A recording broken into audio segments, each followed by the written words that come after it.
समय था कि आप पे भी 2 मेंबर ऑफ पार्लियामेंट थे। आज आपकी सरकार है, आपको तीसरी चौथी बार मौका मिला है। आप पता करा लो, ऑन रिकॉर्ड है, प्राइम मिनिस्टर ने अपनी स्पीच में कहा जब पंजाब गए। मैं आपने मुझे मौका दिया, इसके लिए धन्यवाद।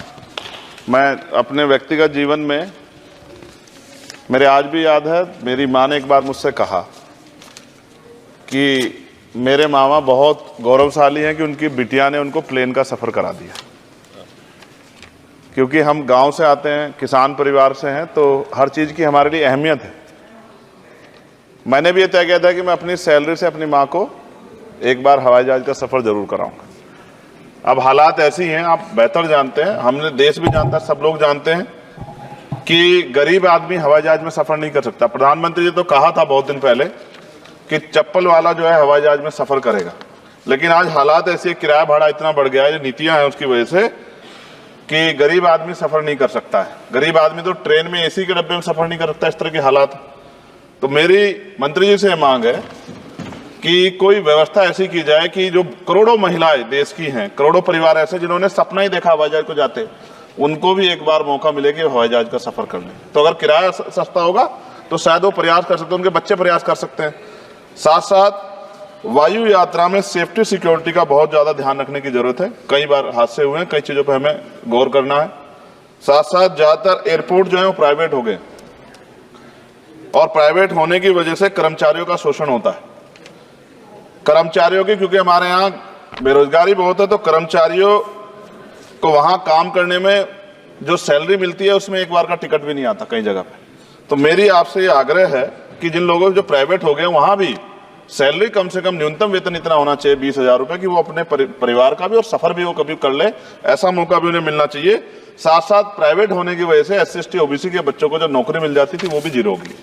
तो मेरी आपसे आग्रह है कि अगर प्राइवेट भी हो गया तो उनसे भी कहा जाए कि कमजोर वर्गों के लोग बच्चों को मौका दिया जाए।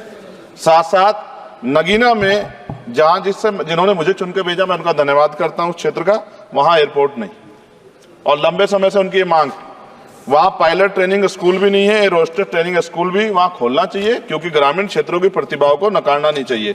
साथ साथ मेरा जिला जो है सहारनपुर, वहां एयरपोर्ट पुराना है, वो डिफेंस का है सरसावा में, लेकिन वहां से पैसेंजर जो है यात्रा के लिए कोई सुविधा नहीं। और साथ साथ एक जगह है छुटमलपुर, क्रांतिकारी जगह है, जहां हम पैदा हुए, क्रांतिकारी जगह है ही वो सर। तो वहां पे भी हवाई पट्टी की जो है स्थापना जो है सरकार को करानी चाहिए। हमारे लोगों को, छुटमलपुर के लोगों को बहुत अच्छा लगेगा और फायदा भी होगा, बहुत सारा जो है आसान हो जाएगा जनता के लिए। और सुबह से हम प्रयास कर रहे हैं सर कि हमें बोलने का मौका दिया। यहाँ छोटी पार्टियों के लिए थोड़ी समस्या है और 2.5 घंटे इंतजार का मौका मिल रहा है। मैं भाजपा के साथियों को याद दिलाना चाहता हूँ, एक समय था कि आप पे भी 2 मेंबर ऑफ पार्लियामेंट थे। आज आपकी सरकार है, आपको तीसरी चौथी बार मौका मिला है। अगर हम लोग भी ज्ञान की कमी थोड़ी है किसी में, ऐसा तो रानी के पेट से ही राजा पैदा होता है या कोई माँ के पेट सीख के आता है। हम तो संघर्ष करके आए 15-15 साल। तो जब हमें मौका नहीं मिलेगा, अपनी बातें रख पाएंगे, तो हमारी बात कैसे पहुंचेगी। साथ साथ मेरा आपसे आग्रह है, ये मेरी मांग नहीं है, ये पंजाब के लोगों की मांग है। देश के प्रधानमंत्री जब कह के आए थे पंजाब में, कह के आए थे पंजाब में कि जब आदमपुर एयरपोर्ट का नाम जो है सतगुरु रविदास जी महाराज के नाम पे करने के लिए कह के आए थे प्राइम मिनिस्टर। आप पता करा लो, ऑन रिकॉर्ड है, प्राइम मिनिस्टर ने अपनी स्पीच में कहा जब पंजाब गए कि हम इस जालंधर में जो एयरपोर्ट है आदमपुर में, कि हम उसका नाम सतगुरु रविदास जी महाराज के नाम पे करेंगे। लेकिन सर दावे और वादे हैं, कब तक ये खोखले वादे होते रहेंगे। देश के प्रधानमंत्री की बात का कोई सम्मान होना चाहिए। क्या सरकार, ये मंत्री जी नहीं सुनना चाहते, या फिर उन्होंने झूठा वादा कर लिया, इन पे भी ध्यान देना चाहिए। लेकिन साथ साथ मेरी मांग भी है, मैं पुनः इस बात को दोहराऊंगा सर, कि गरीब लोग, मैं गाँव में जाता हूँ, मीटिंगों में जाता हूँ, पूछता हूँ महिलाओं से, कभी हवाई जहाज सफर किया। मैं लाखों लोगों से मिल चुका, आज तक गरीबों ने हाथ नहीं उठाया सर कि उन्होंने हवाई जहाज का सफर किया, हेलीकॉप्टर का भी नहीं किया है। क्योंकि सर इस देश में आर्थिक गैर बराबरी बहुत बड़े पैमाने पे है।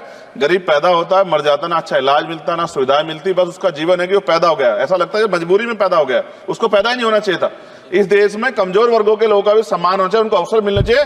सरकार की योजनाओं में गरीबों की हिस्सेदारी होनी चाहिए, इस बात का ध्यान जो है सरकार को रखना चाहिए। और अगर सरकार नहीं रखती है तो वो सरकार सर गरीबों की नहीं हो सकती है।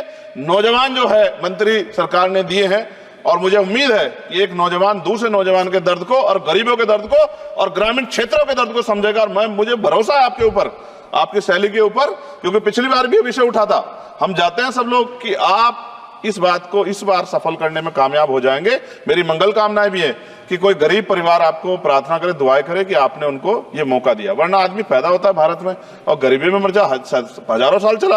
अब भी आजादी के 75 साल बाद भी अगर ये नहीं हो पा रहा है तो इस पे हमें गौर करना चाहिए कि क्यों नहीं हो पा रहा। कई सीनियर साथी हमारे यहाँ हैं, मैंने उनको प्लेन चलाते हुए देखा, मेंबर ऑफ पार्लियामेंट होते भी।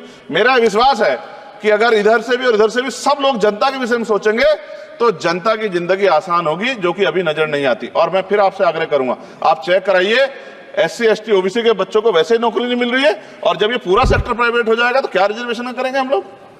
क्या फायदा रिजर्वेशन का? जब SC ST OBC के बच्चों क्या रिजर्वेशन का फायदा? गाली तो खाते हैं इस नाम पे, लेकिन रिजर्वेशन ही कहां मिलेगा जब सब प्राइवेट हो जाए? प्राइवेट वाले कहां दे रहे हैं?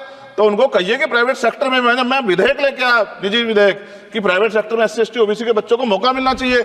सुप्रीम कोर्ट का एक ऑर्डर, चर्चा हुई इसमें कि भाई क्रिमिलेयर होगी। कितने अरबपति बने आप लोग? कितने लोगों पे हवाई जहाज बताइए? SC ST के लोगों पे कितने लोगों पे हेलीकॉप्टर बताइए? आप कुछ नहीं है आपके पास आंकड़े। सब लोग मिलकर गरीबों को चलना चाहते हैं, ये गलत है सर। मैं आपका धन्यवाद करूंगा पुणे सर, और क्योंकि हम ही कोरम पूरा करते हैं सर, देख लीजिए आप, हम ही बैठे कोरम पूरा करते हैं। हमें विश्वास है अपने देश की पार्लियामेंट पे कि आज नहीं तो कल इस पार्लियामेंट से गरीबों के लिए कानून बनेंगे और गरीबों के लिए पॉलिसियां बनेंगी और गरीबों को भी सम्मान का जीवन मिलेगा, ऐसा हमें विश्वास है। मैं आपका धन्यवाद करता हूं और मुझे उम्मीद है नौजवान हमारे मंत्री से कि वो गरीबों की बात को सुनेंगे और हम लोगों की पीड़ा को समझेंगे और हमारे क्षेत्रों में काम कराने का। धन्यवाद। श्री रविंद्र